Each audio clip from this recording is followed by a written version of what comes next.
کتاب الحیض، الجامع الصحیح للبخاری، کتاب الحیض۔ امام بخاری رحمہ اللہ آپ نے طہارت کا ذکر کیا کیونکہ اصل مقصود طہارت ہی ہے، اگرچہ عموماً اسلوب یہ ہوتا ہے کہ پہلے نجاست کا ذکر کیا جاتا ہے کہ ساری نجاستوں کو دور کیا جائے، پھر طہارت کا ذکر کیا جاتا ہے کہ نجاستوں کو زائل کرنے کے بعد طہارت کا حصول ہوئے۔ امام بخاری رحمہ اللہ آپ نے پہلے رکھا ہی طہارت کو ہے کہ لوگوں اصل مطمع نظر مقصد حیات یہ ہے کہ طہارت حاصل کی جائے، وہ وجود کی طہارت ہو، ظاہر کی طہارت ہو، باطن کی طہارت ہو، آنکھوں کی طہارت، زبان کی، جو حواس خمسہ ظاہرہ ہیں وہاں پر قوت ذائقہ کی طہارت، قوت شامہ کی طہارت، قوت باصرہ کی طہارت، قوت سامعہ کی طہارت، قوت لامسہ کی طہارت، یہ ساری طہارتیں وہ اس میں آ جاتی ہیں۔ اب یہ انجاس نجاستوں کو دور کرنے کے حوالے سے، وہ نجاست کا تعلق بھی ظاہر سے ہو یا باطن سے ہو۔ نجاست کا تعلق ظاہر سے ہوتا ہے کہ پیشاب لگ گیا، پخانہ لگ گیا، رطوبتیں نکلی، خون لگ گیا، قے آ گئی، وہاں پر خواتین کے پیٹ کے اندر ایک تھیلی جسے رحم کہا جاتا ہے، وہاں سے خون کا رسنا شروع ہو گیا۔ یہ ساری چیزیں ان سے پاک ہو جانا، یہاں پر یہ مطمع نظر ہے۔ تو جتنی بھی چیزیں ہیں آپ دیکھیں کہ انجاز کا ذکر کیا جا رہا ہے، طہارت کے ذکر کے بعد مطمع نظر حصول طہارت۔ اب اس کے حصول طہارت کے لیے نجاستوں کو زائل کیا جائے، خواہ وہ بدنی نجاستیں ہیں یا روحانی نجاستیں ہیں۔ روحانی نجاستوں کے اندر جس طرح سے چغل خوری کرنا، دوسروں کے ساتھ لڑائی جھگڑا کرنا، مال کی چھینا جھپٹی کرنا، ریاکاری کرنا، دوسروں کو اپنا سمجھ کے پھر ان پر اسی طرح سے دباؤ کا ہونا، یہ جتنی بھی چیزیں ہیں جن کا اسلام پسند نہیں کرتا، وہ نجاستیں قرار پا جاتی ہیں۔ اب نجاستوں میں، حالانکہ نجاستوں کے اندر تو حیض بھی ہے اور نفاس بھی ہے، مگر ان دونوں میں سے جس چیز کو پہلے ذکر کیا گیا وہ حیض ہے، کیونکہ حیض کہا جاتا ہے کہ بالغہ خاتون مخصوص ایام میں، ہر مہینے کے بعد اس کے ایام مخصوص آتے ہیں کہ رحم جس کے اندر بچہ پرورش پاتا ہے، اس تھیلی سے خون رسنا شروع ہوتا ہے۔ وہ کم از کم 3 دن اور زیادہ سے زیادہ 10 دن ہوتا ہے، یا خواتین کے اس دوران کچھ ان کی عادت بن جاتی ہے۔ بعض خواتین ہوتی ہیں 4 دن ماہانہ عرض آتا ہے، بعض کو 5 دن، 6 دن۔ غرض یہ ہے کہ 3 دن سے کم اگر ہوا یہ بھی بیماری ہے، 10 دن سے زیادہ ہوا امام ابو حنیفہ فرماتے ہیں یہ بھی بیماری کا خون ہے، یہاں پر اب نمازیں چھوڑی جا سکتی نہیں۔ دیکھیں یہاں پر اس کے علاوہ جو خون 3 دن سے کم خون آیا بند ہو گیا، زیادہ آیا 10 دن سے زیادہ آ گیا وہ آتا چلا گیا ہے۔ اب اس خون کو استحاضہ کہا جاتا ہے۔ اس کا پس منظر کہ اللہ جل جلالہ قرآن مقدس میں ارشاد فرماتا ہے وَيَسْأَلُونَكَ عَنِ الْمَحِيضِ قُلْ هُوَ أَذًى فَاعْتَزِلُوا النِّسَاءَ فِي الْمَحِيضِ وَلَا تَقْرَبُوهُنَّ حَتَّى يَطْهُرْنَ۔ دیکھیے اللہ جل جلالہ قرآن مقدس میں ارشاد فرماتا ہے کہ یہ لوگ آپ سے، اے میرے حبیب صلی اللہ علیہ وسلم، یہ لوگ آپ سے سوال کرتے ہیں حیض کے بارے میں۔ پس منظر اس کا یہ ہے، حضرت انس بن مالک رضی اللہ تعالی عنہ اس کے راوی ہیں، فرماتے ہیں کہ یہودی خواتین جب انہیں یہ ماہانہ عارضہ لاحق ہوا کرتا تو ان کے شوہر انہیں گھر سے دور کر دیا کرتے، نکال دیا کرتے، دور کر دیا کرتے، ان کے ساتھ کھانا پینا اٹھک بیٹھک ساری کی ساری چیزیں ممنوع قرار پا جاتے ہیں۔ اچھا، مسلمانوں کا وتیرہ، آپ کا وتیرہ مختلف تھا۔ حضور علیہ الصلوۃ والتسلیم نے ارشاد فرمایا کہ صنفی تعلقات یہ تو قائم نہ کرو، باقی معاملات گھر کے اندر انہیں رکھو، کھانا پینا اٹھنا بیٹھنا بات چیت کرنا ہاتھ ملانا دوستانہ تعلقات رابطے یہ سارے اسی طرح سے رکھو۔ اب یہ بات یہودیوں تک پہنچی کہ محمد صلی اللہ علیہ وسلم انہوں نے یہ کام کیا ہے، اور لوگوں سے کیا کہا ہے؟ لوگوں سے انہوں نے کہہ دیا ہے کہ صنفی تعلقات قائم نہ کرو، باقی سب کچھ کر سکتے ہو۔ اب یہودیوں کا رد عمل یہ تھا، یار یہ بندہ ہماری ہر بات کی مخالفت کرتا ہے، جو ہم کرتے ہیں یہ اس کی مخالفت کر دیتا ہے۔ یہ بات سن کر حضرت اسید بن حضیر اور ان کے ساتھی یہ حضور کی بارگاہ میں حاضر ہوئے، حضور یہودی لوگ ہمارے بارے میں یہ باتیں کر رہے ہیں کہ دیکھو محمد صلی اللہ علیہ وسلم وہ بات کرتا ہے اس کے خلاف کرتا ہے جو ہم نے کرنی ہوتی ہے۔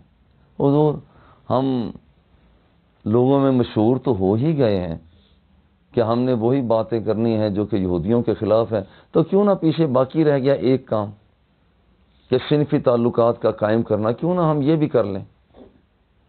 حضور علیہ الصلوۃ والتسلیم آپ کا رنگ متغیر ہو گیا، آپ نے ارشاد فرمایا کہ کیا تم سمجھتے ہو کہ ہم ان کی مخالفت میں یہ باتیں کرتے ہیں؟ ہم تو وہ کرتے ہیں جو اللہ جل جلالہ کی طرف سے پیغام آیا کرتا ہے۔ اللہ اکبر۔ اب یہاں پر اس کے لیے ماہانہ عارضے کے حوالہ سے روایات مختلف ہیں۔ ایک طرح کی روایات میں یہ ہے کہ حضور علیہ الصلوۃ والتسلیم نے ارشاد فرمایا کہ یہ آدم علیہ السلام کی بیٹیاں جو ہیں یہ ان سب کے لیے ہیں، جیسے حضرت حوا رضی اللہ عنہا علیہ السلام جب آپ جنت سے زمین پر جلوہ فگن ہوئی ہیں، اللہ جل جلالہ نے اسی وقت سے رکھ دیا۔ اب یہاں پر ان کو ماہانہ عارضہ کا آنا اسی وقت سے شروع ہو گیا۔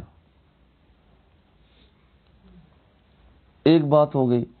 اب یہاں پر ایک روایت کے مطابق تو یہ ہے کہ یہ کام اصل میں شروع سے ہی آ رہا ہے۔ اچھا، یہاں پر جو بیان کیا جا رہا ہے یہ لکھا ہے کہ حضور علیہ الصلوۃ والتسلیم نے فرمایا ھذا شیء کتب اللہ علی بنات آدم، آدم علیہ السلام کی بیٹیوں پر یہ چیز لازم کر دی گئی۔ حالانکہ وہ تو حضرت حوا رضی اللہ تعالی عنہا ان کا نظام تھا، وہ خاتون تھیں، انہیں ماہانہ عارضہ شروع ہوا۔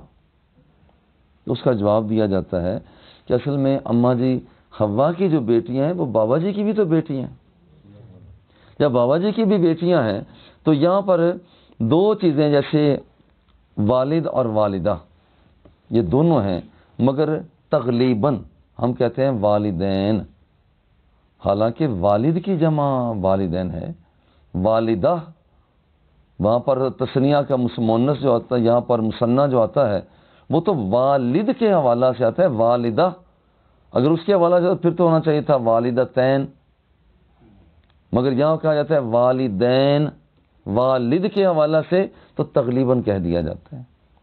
جیسے سورج اور چاند ہیں، یہ تو ہے شمس و قمر، مگر کبھی تغلیباً کہہ دیا جاتا ہے شمسین، دو سورج، حالانکہ سورج ایک ہے اور چاند وہ تو دوسرا ہے، لیکن وہاں پر کہا جائے تقریباً ایک کو کہہ دیا جاتا ہے۔ تو کہتے ہیں کہ وہاں پر ان حدیث میں آ رہا ہے، پہلے باب میں ہی ہے، پہلے باب کا خلاصہ ہے کہ حیض کو وہ آدم علیہ السلام کی بنات کے لیے لکھ دیا گیا۔ اچھا، اور بعد نے کہا ہے کہ یہاں پر یہ اصل میں پہلے حیض کا نظام نہیں تھا، بنی اسرائیل کی خواتین وہ جب نماز پڑھتی تھیں، کیونکہ اس وقت مرد عورتیں نماز اکٹھے پڑھتے، چونکہ شریعتیں مختلف ہوتی ہیں، دین جو ہوتا ہے وہ تو ظاہر ہے کہ وہ ایک ہی ہے، آدم علیہ السلام سے لے کر حضور علیہ السلام تک سب کا دین ایک ہی ہے اور شریعتیں مختلف ہیں۔ اب ہو سکتا ہے نا کہ ان کی شریعت میں مردوں اور عورتوں کا نماز پڑھنا، یا جیسے ہمارے ہاں مرد آگے ہوتے ہیں عورتیں پیچھے ہوتی ہیں، ممکن ہے کہ ایسا نظام، تاہم وہ عورتیں مردوں کے ساتھ نماز پڑھا کرتی مگر ان کے اندر دکھاوا آ جاتا۔ وہ کیسے دکھاوا آ جاتا؟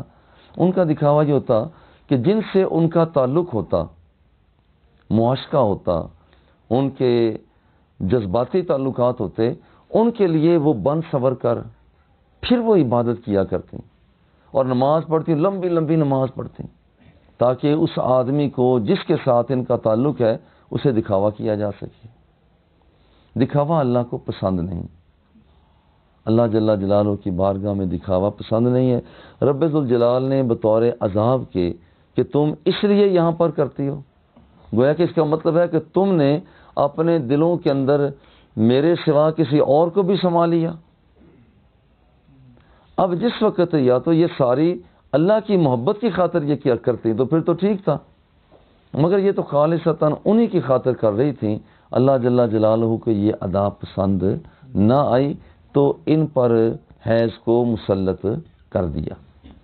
مگر امام بخاری رحمہ اللہ وہ فرماتے ہیں کہ نہیں، یہ اصل میں جو پہلی بات ہے وہی زیادہ مؤثر ہے کہ یہ حضرت آدم علیہ السلام کی صاحبزادیوں کے لیے ماہانہ عارضہ کو رکھ دیا گیا۔ دیکھیے اس باب میں بیان کیا جا رہا ہے کہ وہ عورتیں جنہیں ماہانہ عارضہ لاحق ہوتا ہے ان کے ساتھ کلام کرنا، گفت و شنید کرنا، ان کے ساتھ معاملات ہیں، معاشرت ہے، تمدن ہے، یہ ساری چیزیں جائز ہیں، ان کے ساتھ کوئی ایسی چیز نہیں ہے، یہ سب کی سب چیزیں ان کے لیے وہ جائز ہیں سوائے صنفی عمل کے۔ صنفی عمل اختیار نہیں کیا جاتا، کیوں؟ اس لیے کہ اللہ جل جلالہ نے ارشاد فرما دیا ہے یسألونک عن المحیض، یہ حیض کے بارے میں لوگ آپ سے سوال کرتے ہیں، قل ہوا اذن، یہ تکلیف ہے، اذن، اذا، یہ تکلیف ہے۔ بھئی تکلیف کیسی تکلیف ہے؟ وہ اس طرح کی تکلیف ہے چونکہ یہ پریدی ہے اور اس کی بو جو ہے وہ پریشان کن ہے۔ جب اس کی تکلیف پریشان کن ہے وہ اذا، وہاں پر وہ تکلیف ہے، وہ اذن، وہ تکلیف ہے، وہ پریشانی کی بات ہے، بو والی بات ہے، تو اس دوران ان سے الگ تھلگ رہو۔ اچھا، اب یہاں پر اسی باب میں جو آگے روایت آ رہی ہے، حدیث نمبر 294، اللہ اکبر، آپ فرماتی ہیں حضرت ام المومنین سیدہ عائشہ صدیقہ رضی اللہ تعالی عنہ فرماتی ہیں کہ ہم حج کے لیے جب چلے ہیں تو مقام صرف تک پہنچے، حیض تو میں ماہانہ عارضہ میں آ گئی۔ اس سے پتہ چلتا ہے کہ خواتین کے مسائل معاملات اگر ویسا ہو جاتا ہے تو رب ذوالجلال کی بارگاہ میں ثواب میں کمی نہیں ہوتی۔ ایک خاتون ہے نماز پڑھنے لگتی ہے اور اسے ماہانہ عارضہ آ گیا، اللہ جل جلالہ اس کے ثواب کے اندر کمی نہیں فرماتا۔ ام المومنین سیدہ عائشہ صدیقہ رضی اللہ تعالی عنہ مقام صرف پر آپ ماہانہ عارضہ میں آئے اور رونا شروع کر دیا۔ ادھر سے حضور علیہ السلام تشریف لائے، حضور تشریف لائے و آنا آپ فرماتے ہیں میں رو رہی تھی، حضور نے فرمایا انفستی، کیا ماہانہ عارضہ لاحق ہو گیا؟ میں نے کہا جی حضور۔ قال ان ھذا امر کتبہ اللہ علی بنات آدم، یہ وہ کام ہے جو اللہ جل جلالہ نے آدم علیہ السلام کی بیٹیوں پر لکھ دیا ہے۔ فقدی ما یقضی الحاج، وہ کام کرتی رہو جو حاجی لوگ کر رہے ہیں، وہاں پر مینا میں جانا ہے، عرفات میں ہے، مزدلفہ میں ہے، کنکریوں کو مارنا ہے، جانوروں کو ذبح کرنا ہے، غیر اللہ تطوفی بالبیت، ہاں بیت اللہ کا طواف نہیں کرنا، باقی سارے کام کرنے ہیں مگر بیت اللہ شریف کا طواف وہ نہیں کرنا۔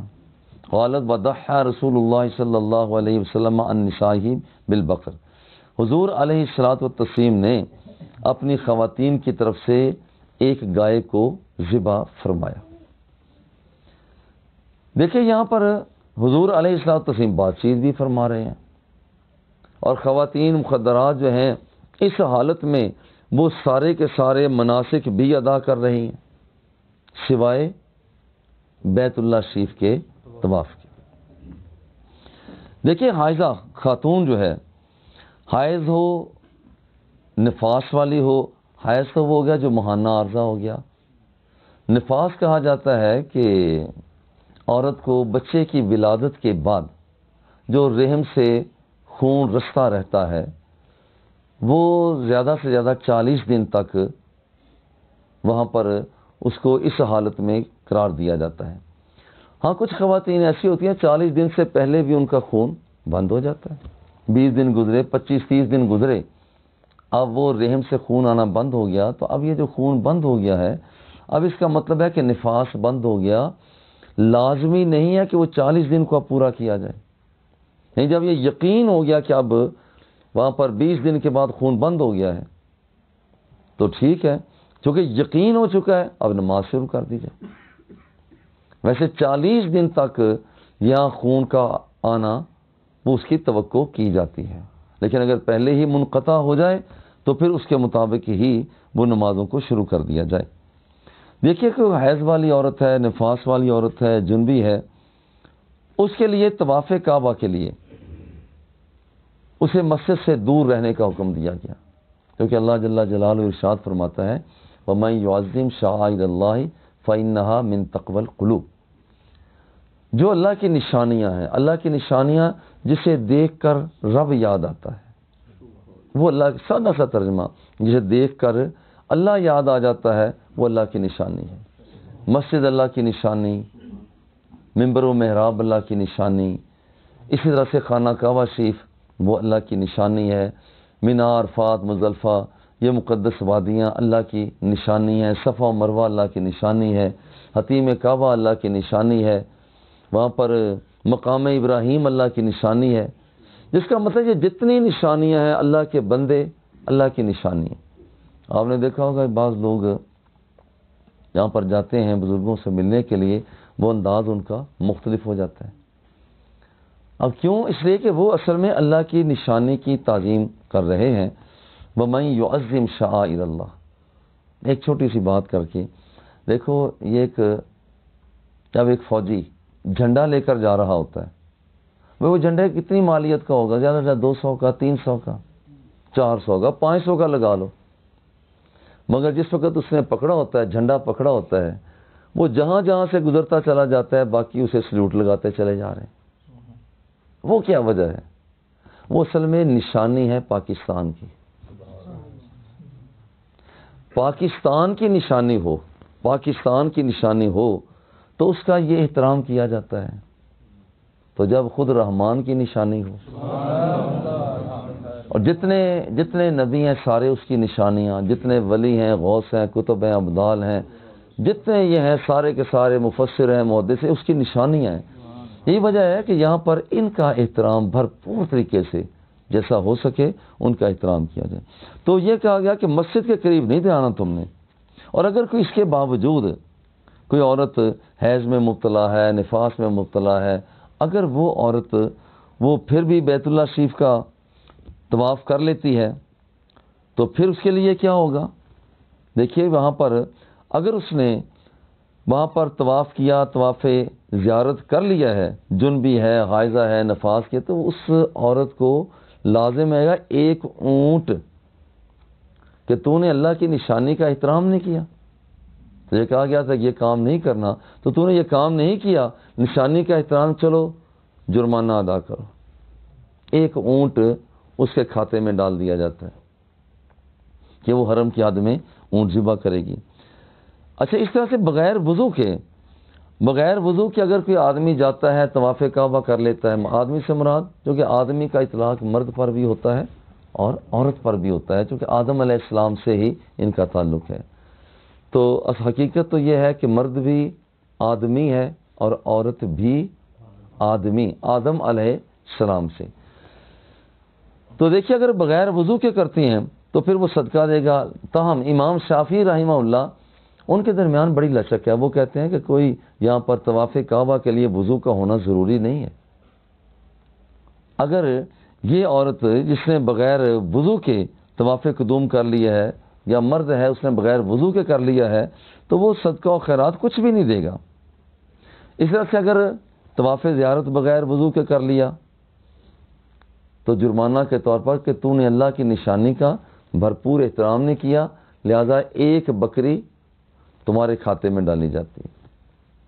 کھاتے میں ڈالے جانے کا مطلب ہے کہ اسے ذبح کرو اور لوگوں میں تقسیم کرو.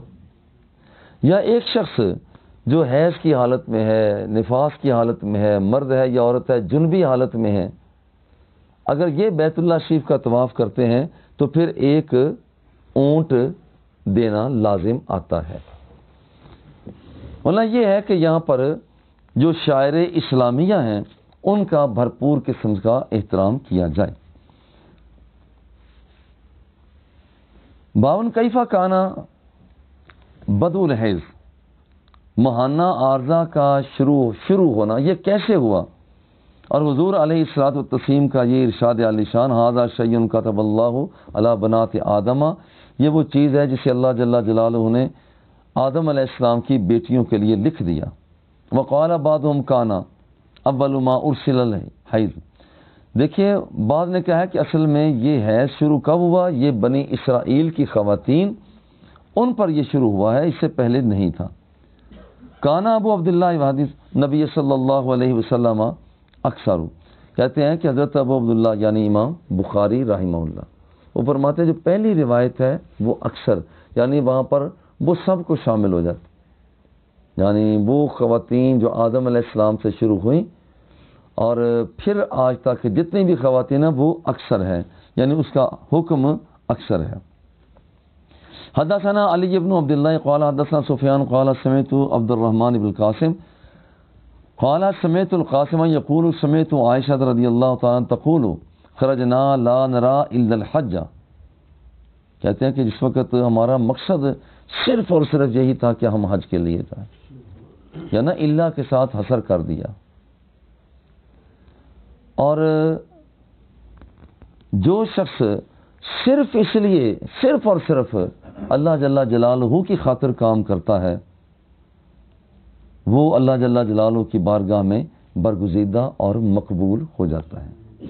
جیسے ایک حدیث پاک میں آتا ہے من ارضى للہ ومن ابغض للہ ومن آتا للہ ومن منع للہ.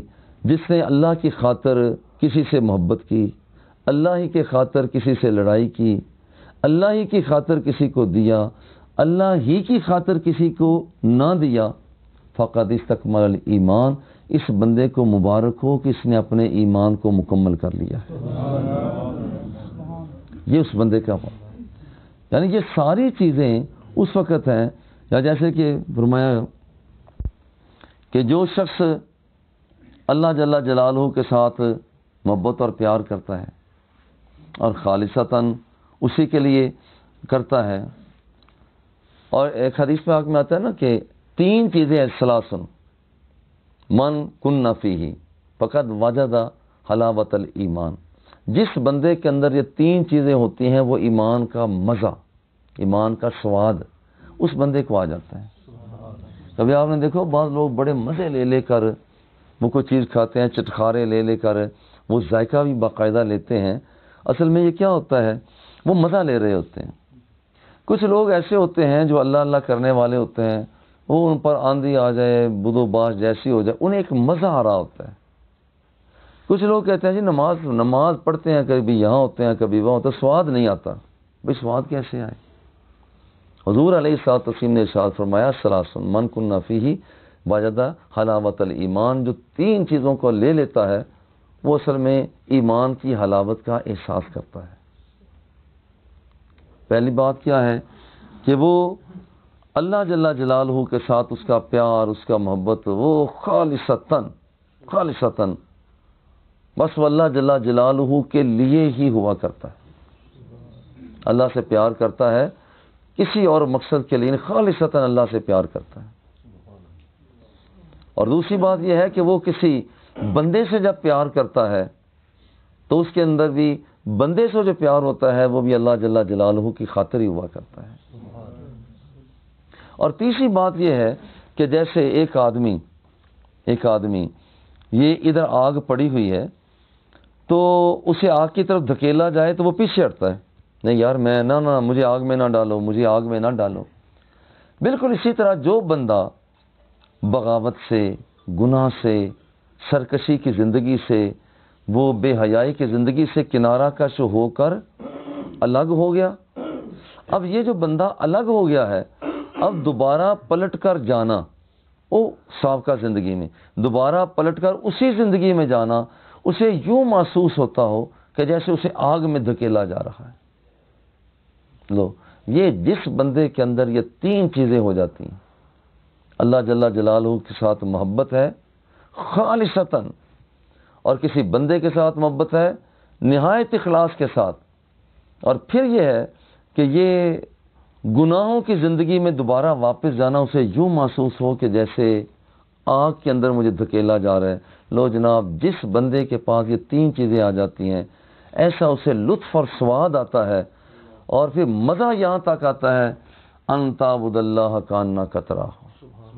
پھر یہ بندے کا سفر عام سفر نہیں ہوتا، پھر جب وہ بندہ سفر کرتا ہے، ادھر سے اللہ اکبر کہتا ہے، ادھر سے پھر دیدار الہی کیا کرتا ہے۔ ان تعبد اللہ کانک تراہ ان لم تکن تراہ فانہ یراک، اگر اسے نہیں دیکھ رہے، اتنا تمہارا حال نہیں ہے، فانہ یراک، اتنا تو کم از کم اعتقاد نظریہ ہونا چاہیے کہ تیرا اللہ تو تجھے دیکھ رہا ہے، وہ تجھے یاد کر رہے ہیں۔ الا الحج فلما كنا بصرف، جسے کہتے ہیں مقام صرف پر ہم آئے تو ام المومنین فرماتی ہیں مجھے ماہانہ عارضہ لاحق ہو گیا، فدخل علی رسول اللہ صلی اللہ علیہ وسلم، حضور تشریف لائے، وانا ابکی، اور میں تو رو رہی تھی، فقال ما لکی انفستی، کیا ہو گیا آپ کو، انفستی، کیا آپ کو نفاس لاحق ہو گیا؟ دیکھیں یہاں پر ماہانہ عارضے کو بھی نفاس کہا جا رہا ہے، یعنی گویا کہ ایک چیز پر دوسرے کا اطلاق کیا جا رہا ہے، ورنہ بنیادی طور پر ماہانہ عارضہ آتا ہے تو اسے حیض کہا جاتا ہے، بچے کی ولادت کے بعد کا جو ہوتا ہے، جو رحم سے خون رستا رہتا ہے، اسے نفاس کہا جاتا ہے۔ کیا تم حائضہ ہو گئی ہو؟ قلت نعم، ام المومنین فرماتی ہے میں نے عرض کیا جی حضور۔ قال ان ھذا امر كتبه اللہ علی بنات آدم، اصل میں یہ وہ ہے کہ جسے آدم علیہ السلام کی بیٹیوں پر رب ذوالجلال نے لازم کر دیا ہے۔ فقدی ما یقضی الحاج، جو کچھ لوگ ہم کہتے ہیں حاجی، اصل میں لفظ ہوتا ہے حاج، ہمارا پنجابی کا ہے حاجی صاحب، اور لفظ اصل میں ہے الحاج، وہ شخص جو حج کرنے والا ہے۔ ہمارے ہاں یہ بھی پارٹیشن کی جاتی ہے، جس نے ایک حج کیا ہوتا ہے اسے کہتے ہیں حاجی صاحب، اور جس نے زیادہ حج کیے ہوتے ہیں یہ بندہ معمولی، یہ ہے الحاج صاحب۔ حالانکہ الحاج کا مطلب بھی وہی ہے، وہ شخص جو حج کرنے والا ہے۔ الحاج، ایک حج کیا وہ بھی الحاج ہی ہے، وہ بھی الحاج ہی ہے۔ فقدی ما یقضی الحاج، جو حج کرنے والے لوگ کر رہے ہیں آپ اسی طرح سے کرتے جائیں۔ غیر اللہ تطوفی بالبیت، ہاں بیت اللہ شریف کا طواف نہیں کریں گی آپ۔ قالت وضحى رسول اللہ صلی اللہ علیہ وسلم عن نسائه بالبقر، حضور علیہ الصلوۃ والتسلیم نے اپنی خواتین، اپنی عورتوں کی طرف سے، بیویوں کی طرف سے ایک گائے کو ذبح فرمایا۔ اب یہاں پر ذبح فرمایا بابو غسل حائض راسا زوجہا بترجیلہ، گھر میں رہتے ہوئے ماہانہ عارضہ لاحق ہو جائے، دوسرا باب ہے کہ ماہانہ عارضہ لاحق ہو جائے تو گھر میں رہتے ہوئے عام معمول کے مطابق کام کیا جا سکتا ہے، حتیٰ کہ جو قرآن مقدس پڑھ رہا ہے اسے قرآن مقدس کو سنا بھی جا سکتا ہے، پاس بیٹھا جا سکتا ہے، صرف یہاں یہ ہوگا کہ یہ شاعر الہیہ میں سے ہے، قرآن مقدس کے نسخے، اسے ہاتھ نہ لگایا جائے، لا یمسہ الا المطہرون، اسے پاک صاف لوگ مس کریں۔ ہاں رکھنا چاہتے ہیں تو کپڑا لے لیا، کپڑے کے ساتھ کر لیا۔ کچھ لوگ ہوتے ہیں انہیں قرآن مقدس پڑھنا ہی پڑھنا ہوتا ہے، جیسے مدارس میں پڑھنے والی بچیاں ہیں، تو ان کے لیے حکم یہ ہو جائے گا کہ ہاتھ تو نہ لگائیں، کوئی کپڑا لے لیں، کپڑے کے ذریعے سے قرآن مقدس کو ہاتھ لگا لیں۔ جہاں تک پڑھنے کا تعلق ہے، مگر پڑھیں بھی قرآن مقدس کو قرآن مقدس سمجھ کر نہیں، یہ ممنوع ہے۔ ہاں البتہ قرآن مقدس کو ذکر الہی کی نیت سے پڑھیں تو وہ بھی جائز ہو جائے گا، واللہ عالم۔ کہ یہاں پر قرآن مقدس ہے تو یاد تو قرآن مقدس کیا جا رہا ہے، مگر نیت ہو ذکر الہی، چونکہ حائضہ نفاس والی عورت کو، جنبی شخص کو ذکر الہی کا کرنا جائز ہوا کرتا ہے۔ وہ ترجیح وہاں پر حضور علیہ الصلوۃ والتسلیم کے سر مبارک پر بھی کنگھی پھیری گئی ہے اور آپ کو تیل لگایا گیا ہے۔ حضرت ام المومنین فرماتے ہیں کنت ارجل راس رسول اللہ صلی اللہ علیہ وسلم، میں حضور علیہ الصلوۃ والتسلیم کو کنگھی کیا کرتی تھی۔ ایک تو گھر میں رہنے کا طریقہ ہمیں سکھایا جا رہا ہے، گھر میں دوستانہ ماحول کے اندر رہا جائے۔ جیسے حضور علیہ الصلوۃ والتسلیم اعتکاف کی حالت میں ہوتے، اپنا سر مبارک آپ کاشانہ نبوت میں کر دیتے، ام المومنین آپ کا سر مبارک دھو دیا کرتے اور کنگھی بھی پھیر دیا کرتے۔ تو ایسے کام جو گھر کے اندر ایک محبت کا اظہار کرتے ہیں، شرعی طور پر ان کو اختیار کیا جائے۔ تو دیکھیں باب ہے غسل الحائض راس زوجہ و ترجیلہ، حائضہ عورت کا اپنے شوہر کے سر کو دھونا اور کنگھی کرنا۔ جبکہ اس آنے والی روایات کے اندر ترجیل کا ذکر تو ہے، کنگھی کا ذکر تو ہے، مگر دھونے کا ذکر تو نہیں ہے۔ اس حدیث میں آپ دیکھ لیجیے، قالت ام المومنین فرماتے ہیں کنت ارجل راس رسول اللہ صلی اللہ علیہ وسلم وانا حائض، میں حائضہ تھی اور حضور علیہ الصلوۃ والتسلیم کے سر مبارک پر میں کنگھی کیا کرتی تھی۔ اس میں بھی دیکھیے دھونے کا ذکر نہیں ہے، تو باب کے اندر دو چیزوں کا ذکر، چونکہ عموماً کنگھی کا کرنا دھونے کے بعد ہوا کرتا ہے، اس لیے بعد والی ما بعد کا ذکر کر دیا اور پہلی صورت کو اس کے ضمن میں ذکر کر دیا۔ حدثنا ابراہیم بن موسیٰ، پوری اسناد کے بعد، عن عروۃ عن عائشہ رضی اللہ تعالی عنہا کانت ترجل رسول اللہ صلی اللہ علیہ وسلم وہی حائض، ام المومنین ماہانہ عارضے میں ہوتی مگر حضور علیہ الصلوۃ والتسلیم کے سر مبارک میں کنگھی فرما دیا کرتی تھیں۔ اور رسول کریم صلی اللہ علیہ وسلم حینئذ مجاور، ان دنوں میں مجاور ہوتے تھے۔ ایک لفظ چلتا ہے مجاور، درباروں پر بیٹھنے والوں کو بھی مجاور، ویسے پڑوسی، جار، پڑوسی۔ تو اصل میں اس مجاور، حضور کو مجاور کہا جا رہا ہے چونکہ آپ حالت اعتکاف میں ہوا کرتے تھے۔ تو مجاور کو بھی مجاور اس لیے کہا جاتا ہے کہ وہ یہاں پر جیسے مجاور کیوں، اس لیے کہ وہ کسی کے قریب ہوتا ہے، وہ اللہ کے بندے کے قریب ہوتا ہے، وہ رب ذوالجلال کی ذات کے قریب ہوتا ہے، اس لیے اسے مجاور کہا جاتا ہے۔ حضور مسجد میں مجاور تھے۔ یدنی لہا راسہ وہی فی، اور حضور علیہ الصلوۃ والتسلیم اپنا سر مبارک آپ آگے فرما دیا کرتے اور پھر آپ کا سر مبارک ہوتا فترجلہ وہی حائض، ام المومنین وہاں پر کنگھی کر دیا کرتی، حالانکہ آپ ماہانہ عارضے میں ہوا کرتی تھی۔